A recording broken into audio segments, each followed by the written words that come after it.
करके आई। इसके अलावा तो मैंने कभी किसी का कोई चिंतन नहीं किया। भगवान कहने लगे, द्रौपदी तुम्हें द्वारा से बोलना है।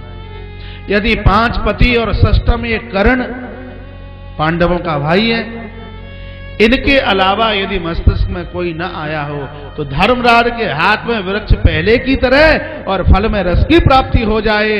और महाराज जैसे ही द्रौपदी ने ऐसा बोला तो धर्मराज के हाथ की हथेली के ऊपर वृक्ष तैयार और फल में रस की प्राकट्यता हो गई। इतने में श्री दुर्वासा जी चल करके आए हैं और उस धर्म में वृक्ष के सत्कर्म रूपी फल का रस लिया और आशीर्वाद दे करके गए कि पांडवों जाइए, हमारा आशीर्वाद है, इस युद्ध में विजय आपको मिलेगी। ऐसी लीला श्री दुर्वासा जी महाराज की। स्वयं भगवान शिव ही दुर्वासा बनकर पृथ्वी पर आकर के प्रकट हुए। एक और दूसरी कथा सुन लीजिए दुर्वासा जी की, यहाँ भरी पड़ी है। कहा, श्री कृष्णानि मस्यापि परीक्षाम सचकार सह ताम सड़ुतम मुनिश्रेष्ठा कथयामि कथाम चताम। एक दिन की बात, भगवान श्री कृष्ण ने दुर्वासा जी को प्रार्थना की कि हमारे यहाँ सब संत आए लेकिन द्वारका में आप कभी भी नहीं पधारे, कृपया आप हमारे श्री द्वारका चल करके आए। इससे महापुराण की कथा है। तो दुर्वासा जी पधारे हैं द्वारका में। भगवान ने चरण वंदन किया, चरणों तक लिया, देवियों को बुलाया, सब चरण धो रही हैं, चरणों तक ले रही हैं।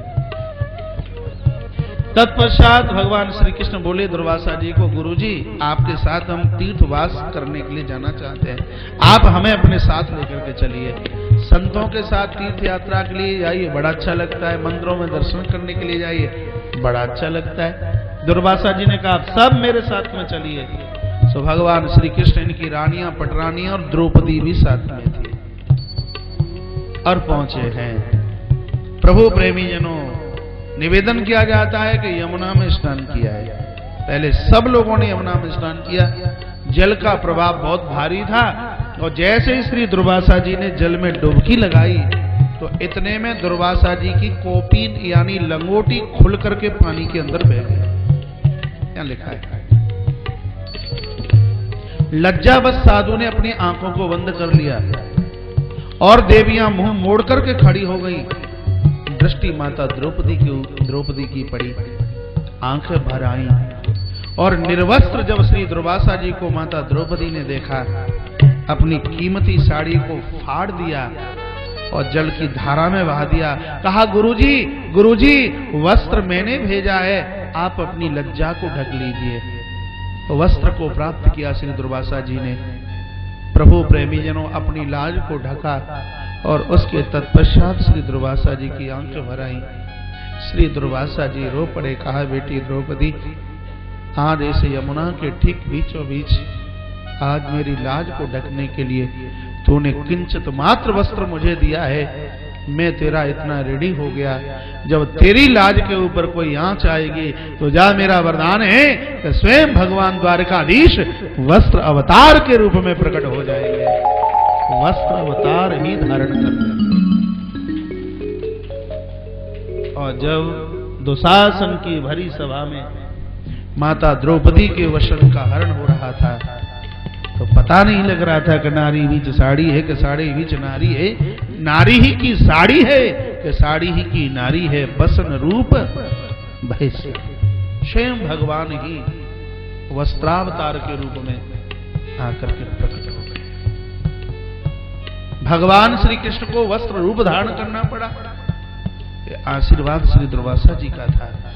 इसलिए तो कहा जाता है कि कहीं किया गया समर्पित, कहीं दिया गया, न जाने वो कब आड़े आ जाए पता नहीं है। वो खाली व्यर्थ में, फालतू में नहीं जाता। आइए आगे 112 अवतार में भगवान शिव पृथ्वी पर हनुमान बन करके आए हैं। हनुमंत लाल वो कैसे बने, एक क्षण के लिए। आज शनिवार है कि इतवार है? आइए हनुमान जी का एक बार नाम ले लीजिए और उसके बाद में बजरंगी के प्राकट्य की कथा में प्रवेश करते हैं।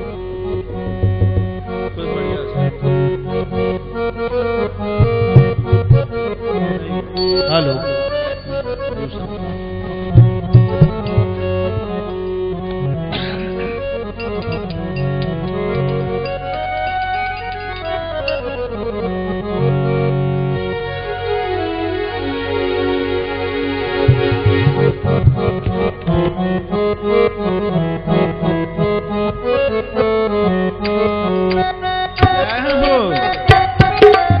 दोनों हाथ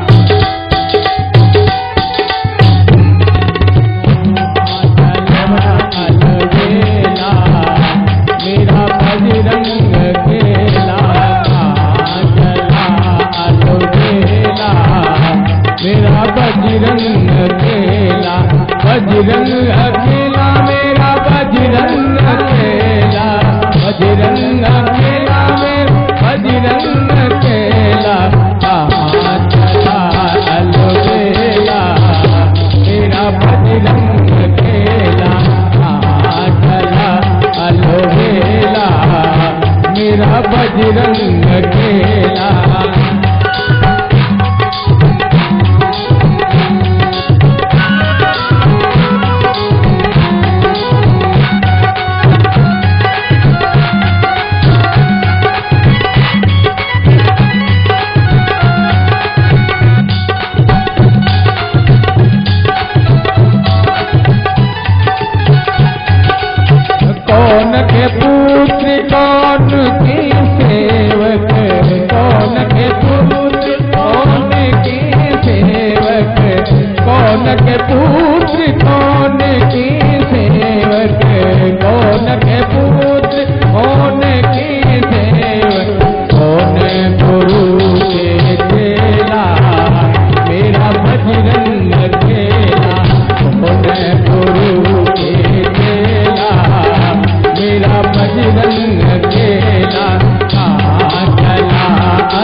जय जय जय श्री राधे जय जय श्री राधे जय जय श्री राधे।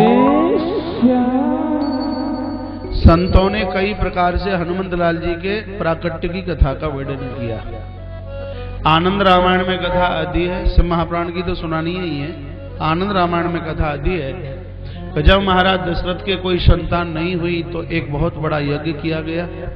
यज्ञ भगवान प्रकट हुए और उसमें चरु दिया गया, प्रसाद दिया गया।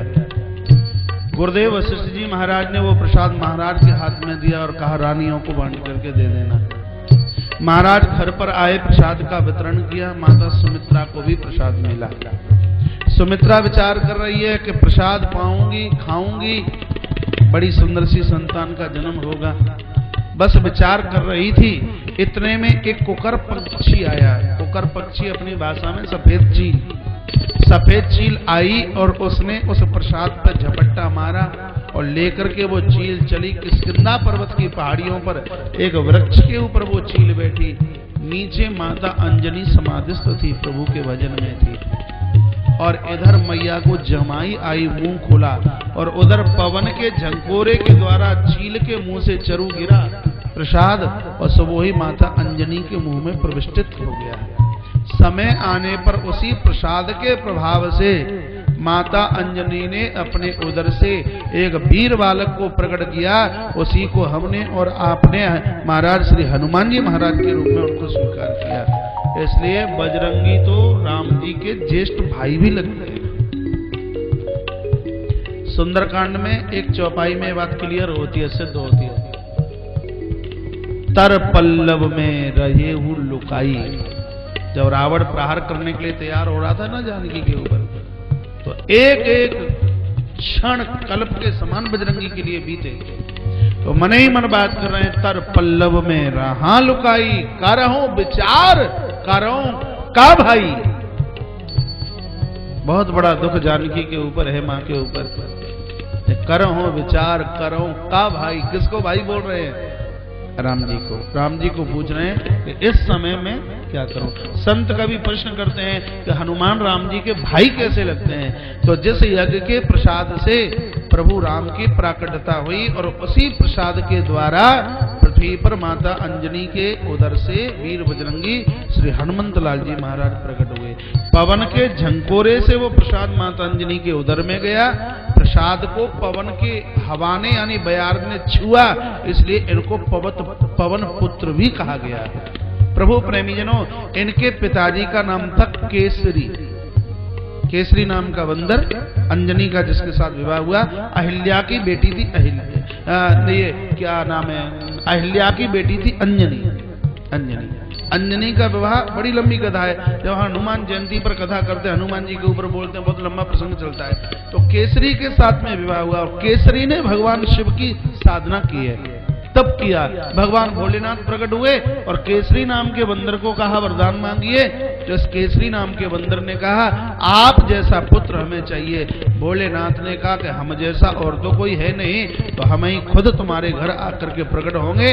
तो 11वें रुद्र भगवान शिव ही वीर बजरंगी हनुमंत लाल जी के रूप में माता अंजनी के यहाँ से प्रकट हुए। इसलिए महाराज इनको शंकर सुवन भी कहा। लेकिन यहां शिव महापुराण के अंतर्गत कहा जा रहा है नंदीश्वर उवाच। नंदीश्वर कार्तिकेय जी को एक कथा सुना रहे हैं कि अतः परम शृणु प्रीत्या हनुमत चरितम मुनि यथा चकारासु हरो लीला तद्रुपतो बरहा। हनुमान जी किस प्रकार से प्रकट हो रहे हैं बताया जा रहा है कि एकस्मिन समय शंभुर अद्भुतो तितर प्रभु। एक दिन भगवान शिव नारायण के पास पहुंचे। नारायण को कहा भगवान हमने आपके हर रूप का दर्शन किया, लेकिन आपके एक रूप को देखने से हम वंचित रह गए। कौन सा रूप था वो? मोहिनी। आप अपना मोहिनी रूप हमें दिखा दीजिए, दर्शन करा दीजिए। प्रभु नारायण ने कहा देखिए आपने विकारों को जीता है, लोग आपको साधु कहते हैं, महापुरुष कहते हैं, ईश्वर कहते हैं, और आप स्त्री का दर्शन करें ये आपको शोभा नहीं देता। भगवान भोलेनाथ ने कहा नहीं प्रभु आपका ये रूप का तो हमें दर्शन करना ही है। और शिव कहे नारायण न माने, ऐसा हो ही नहीं सकता। तो आज सागर के तट से मेरे भगवान नारायण एक स्त्री का भेष बनाते हुए सुंदर श्रृंगार किया और गेंद उछालते हुए प्रकट हो गए। जैसे ही उस मोहिनी रूप को भोलेनाथ ने देखा तो पीछे पीछे भागे का एक क्षण रुक जाइए, आगे नारायण मोहिनी के रूप में और पीछे भगवान शंकर ने दौड़ लगाई। बहुत दूर जाकर के महाराज छुआ और पकड़ा, तब भगवान अपने असली भेष में आकर के प्रकट हो गए। और भगवान ने कहा ददर्शम मोहिनी रूपम विष्णु सही चेत गुणा। भगवान नारायण कहने लगे कि देखो भोलेनाथ तुम्हारी बदनामी हो गई, मेरी बात मान लेते तो फायदे में रहते। मैंने कहा था कि मेरे स्वरूप को मत देखिए, नहीं तुम्हें भी मेरा पीछा करना पड़ेगा। और देखिए तुम सब कुछ भूल करके तुमने मेरा पीछा किया। भगवान शिव ने कहा कि प्रभु आप मोहिनी बने, आप सुंदर बने, इसलिए मैंने आपका पीछा नहीं किया। आप ये सोच रहे हो कि इसलिए मैंने आपका पीछा किया। तो फिर भगवान शंकर ने अब बड़ी गजब की बात कही। भोलेनाथ ने कहा कि यदि मैं आपके पीछे उस समय नहीं भागता होता तो इस दुनिया में कोई भी आपको मोहिनी कहने वाला नहीं था। आपके मोहिनी नाम को सार्थक करने के लिए ही मैंने आपका पीछा किया। भगवान शंकर तो सृष्टि विजेता है, कोई भी रूप इनका क्या कोई बिगाड़े। जब तीसरी आंख खोले तो कामदेव जल करके राख हो जाए। भगवान शंकर की दिव्य शक्ति को संतों ने संभाल करके रखा। अहिल्या की बेटी अंजनी यहां संतों की सेवा में रहा करती थी, प्रसाद समझकर स्वीकार किया। पुराण में लिखा हुआ है कि समय आने पर माता अंजनी ने बड़े सुंदर से बच्चे को जन्म दे दिया। नाम हनुमान रखा गया, जिनको किसी भी प्रकार का अहंकार नहीं, अभिमान का जिन्होंने हनन किया। हनुमान बहुत छोटे से थे प्रभु प्रेमी जनों, और एक फल की तरह सूर्य को अपने मुंह में लगा लिया। यहाँ कथा आती है, फल समझकर सूर्य को गपक से मुंह में डाल लिया। और वहां इंद्र ने जब अंधेरा हो गया ना, तो उस समय इंद्र ने बाल समय रवि भक्ष लियो तब तीनहु लोक भयो अंधियारो। उस समय इंद्र ने अपने वज्र का प्रहार ठोड़ी के ऊपर किया तो बजरंगी की ठोड़ी महाराज ठोड़ी टेढ़ी हो गई। संस्कृत भाषा में ठोड़ी को ही हनु कहते हैं। तभी से मेरे बजरंगी का नाम है हनुमान पड़ा। जब इनकी प्राकटता हुई तो भगवान शिव मदारी बने, ऐसा पुराण के अंतर्गत लिखा हुआ है। शंकर बने मदारी और बजरंगी को साथ में लेते हुए एक बार श्री अवध पहुंचे अयोध्या। ज्वाला प्रसाद जी ने छेपक रामायण में बड़ा विस्तार से वर्णन किया है। एक दिन एक, देखिए मेरे माथे में चौपाई आ गई। एक दिन एक सलूखा आवा नृप के द्वारे खीस नचावा। खीस बंदर को कहते हैं। हनुमान जी को नचाने लगे तो दशरथ के ज्येष्ठ पुत्र प्रभु श्री राम मचल गए, हमें यही बंदर चाहिए, यही बंदर, हमें यही बंदर चाहिए। तो भोलेनाथ तो लेके ही गए थे, इसीलिए तो वहां हनुमान जी को छोड़ करके चले आए।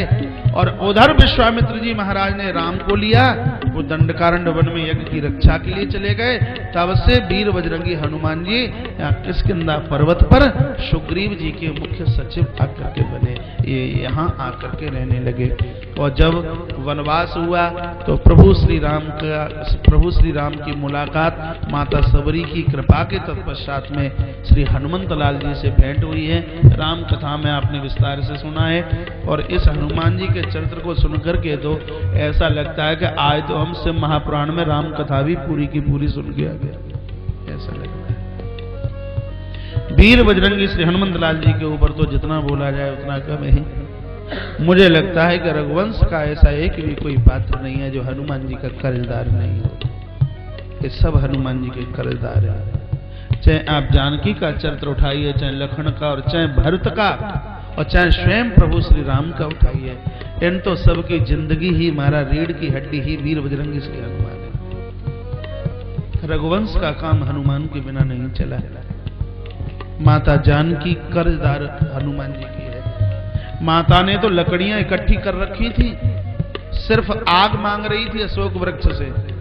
कहे अशोक यदि तेरा नाम अशोक है, आज इस देह को जला करके राख कर डालूंगी, थोड़ा सा मुझे आग का अंगारा दे दीजिए।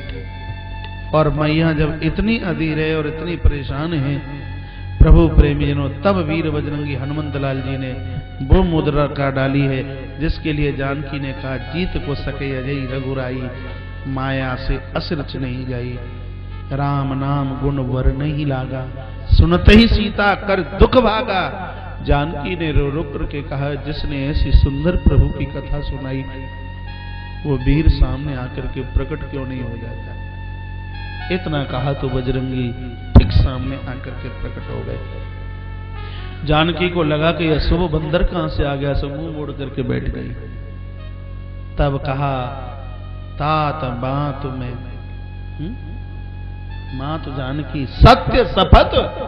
जब हनुमान जी आ रहे थे ना तो कान में राम जी ने बात कही है, बात नहीं करेगी जानकी तुम्हें, इसलिए बोल देना करुणा निधान का सेवक। मैया ने एक नाम रखा है ना, कभी कभी मैं बोलता हूँ कि पतियों का नाम मत लीजिए, अपने प्रभु के नाम से मिलता जुलता उनका एक अलग से नाम रख दीजिए। बहुत सी माताओं ने अपने पति का नाम गोपाल मधुसूदन रख दिया है, बड़ा अच्छा लगता है, सुनने में भी बड़ा बढ़िया लगता है। दिल्ली में मैंने कई परिवार देखे, माताएं बोलती हैं कृष्णो गोपाल, बड़ा बढ़िया लगता है। तो माता को भी तो बोलना है, मैया ये थोड़ी कहेगी कि राम इधर आइए, मैया ये थोड़ी कहती है। जानकी को भी तो बुलाने के लिए कोई नाम चाहिए कि नहीं। सो मैया भगवान को सदैव बोला करती थी करुणा निधान। प्रभु राम की आंखें भरी जब हनुमान चले और कहा, हनुमान जानकी तुम्हें बात नहीं करेगी, सीते मुझे बराबर करुणा निधान कह करके बोला करती थी। तू मेरा दूत है, वो विश्वास न करे तो बोल देना करुणा निधान की सौगंध खा करके कहता हूं कि मैं प्रभु राम का दूत हूं। तो आज कह दिया सत्य शपथ करुणा निधान की। सर्वथा शुकनम चक्रे सरामम लक्ष्मण भी सा, जिनके साथ सदैव लक्ष्मण सेवा में लगे रहते हैं। ये कथा यहाँ है से महापुराण में। हे माता, ऐसे प्रभु परमात्मा करुणा निधान प्रभु की सौगंध खा करके मैं कहता हूं, मैं उनका अनुचर हूं, मैं उनका दूत हूं। बहुत लंबी कथा है। मैया गदगद हुई, प्रसन्न हुई और रो करके कह दिया, हनुमान तो ये देख शीतल भई छाती, तुझको देख करके मुझे बड़ी शांति मिली है, लेकिन मास दिवस में यदि महीने भर में प्रभु नहीं आए तो मेरी जिंदगी नहीं बचेगी। जो प्रभु राम के लिए श्री बजरंगी हनुमान ने किया शायद कोई कर नहीं सकता। ये जिंदगी प्रभु राम की है, तो ये जिंदगी, ये जीवनी श्री हनुमंत लाल जी की है। ये तो जानकी के ऊपर परोपकार है और राम जी के ऊपर देखिए परोपकार। लंका को चारों तरफ से घेरा, आज पहला ही दिन था। युद्ध के लिए 4 टोलियां बनाई गई हैं। हनुमंत लाल जी को लखन की रक्षा में भेजा। प्रातः से संध्या तक युद्ध चला। लखन और इधर मेघनाद को लगा कि मैं बच नहीं सकता, तो इसने एक वीर घातनी छाण से सांगी, एक वीर घातनी महाराज शक्ति छोड़ दी, पार कर गई लखन की छाती को। धड़ाम से लखन लाल नीचे, बंदर भालू सब चले गए हैं। इनको तो किसी को पता ही नहीं कि लक्ष्मण मूर्छित हो गए और पहला ही दिन था युद्ध का। हनुमान जी ने विचार किया, मैं जाके देखूं तो सही आज कितने हमारे मरे और कितने विपक्षी निशाचर के। आकर के हनुमान ने देखा है तो श्री लखन लाल बिल्कुल अधोमृत थे। उठा लिया, अंक में भर लिया और उधर प्रभु श्री राम सुग्रीव अंगद को पूछते हैं, हनुमान लखन कहाँ है? यही तो विशेषता प्रभु श्री राम की। पहले हनुमान को पूछा तो बाद में श्री लखन लाल को पूछा। सुग्रीव ने कहा आते ही होंगे, तो इतने में तो हनुमंत लाल जी लखन लाल का अधोमृत शरीर लेकर के पहुंच गए। कहा प्रभु बहुत बुरा होगा, दुश्मन के पुत्र के द्वारा लखन लाल घायल हो गए। प्रभु ने लखन को छाती में भरा है, गोद में लिया है, इतने डकराए और इतना रुदन किया है कि बंदर भालू राम जी के आंसू पहुंचने लगे। जामवंत जी ने कहा भगवान रोना नहीं है, यहाँ इस लंका में कोई सुखेन नाम का वैद्य रहता है, जिसका नाम मैंने बहुत पहले से सुन रखा है।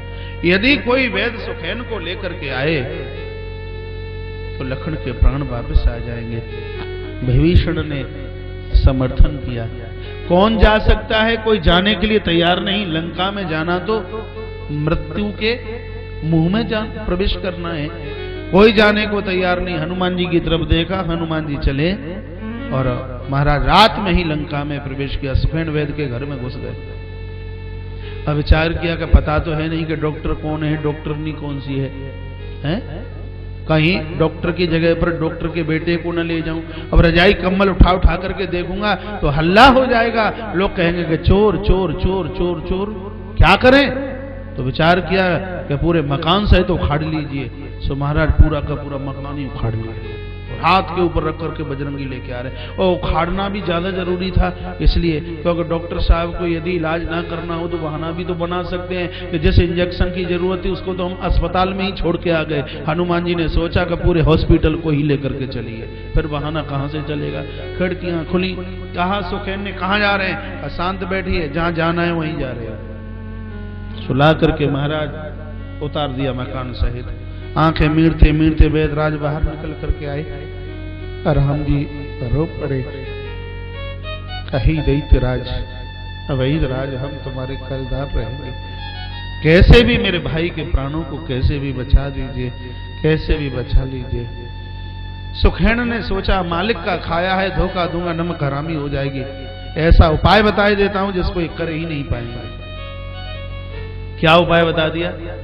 सूर्य उदित होने से पहले यदि सालमली द्वीप द्रोणागिरी पहाड़ी से यदि संजीवनी बूटी चल करके आ जाए तो तुम्हारे अनुज के प्राण बच सकते हैं। नहीं, ये संभव नहीं। प्रभु प्रेमी जनों, कौन जाए बूटी लेने के लिए? रामा दल में एक बहुत बड़ा बंदर बहुत बलशाली है जिसका नाम है बिकट। बिकट को राम जी ने पूछा, आंखें भर आई है भैया, एक काम तुम कर सकते हो? कहा प्रभु जा सकता हूं, लेकिन आने में मुझे कम से कम 90 दिन लगेंगे। 90 दिन। और बूटी को सूर्य उदित से पहले लाना है। जामवंत जी की तरफ देखा, जामवंत रो पड़े और कहा भगवान क्या बताऊं, बूढ़ा हो गया। नहीं तो जब भगवान बामन प्रकट हुए तो 7 परिक्रमा मैंने कब लगा ली पता ही नहीं लगा। बल बांधित प्रभु बाड़े हूं सो तनु वर्ण न जाए, उबे घड़ी में दीनी 7 प्रदक्षिण धाए। बूढ़ा हो गया क्या, इसलिए अब संभव नहीं है। नल नील को पूछा, इन्होंने कहा 75 दिन लगेंगे वापस आने में। और उसके बाद अंगद की तरफ प्रभु की दृष्टि चली है। कहा बेटा अंगद, तेरे पिता वाली जब दुनिया छोड़ करके जा रहे थे उन्होंने तेरी उंगली मेरे हाथ में पकड़ाई, मैंने सदैव तुझे पुत्र के रूप में देखा। आज तेरे पिता के ऊपर बहुत बड़ी आफत है, परेशानी है। बेटा अंगद तुम बलिष्ठ हो, मेरा ये काम कर दीजिए, हम जन्म जन्म तुम्हारे ऋणी रहेंगे। अंगद रो पड़े और कहा भगवान प्राण दे सकता हूं, लेकिन 30 दिन से पहले मैं बूटी लेकर के नहीं आ सकता, इतना समय चाहिए। 30 दिन से तो नीचे किसी का पारा आया ही नहीं।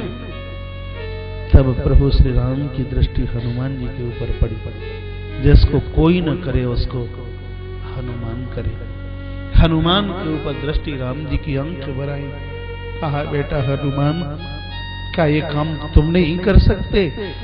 हनुमान ने कहा कि स्वामी का आशीर्वाद है तो असंभव कुछ भी नहीं है। राम जी ने कहा बेटा एक बार बस ये बता दे तू मुझे कि बूटी लाने में तुझे कितना समय लगेगा।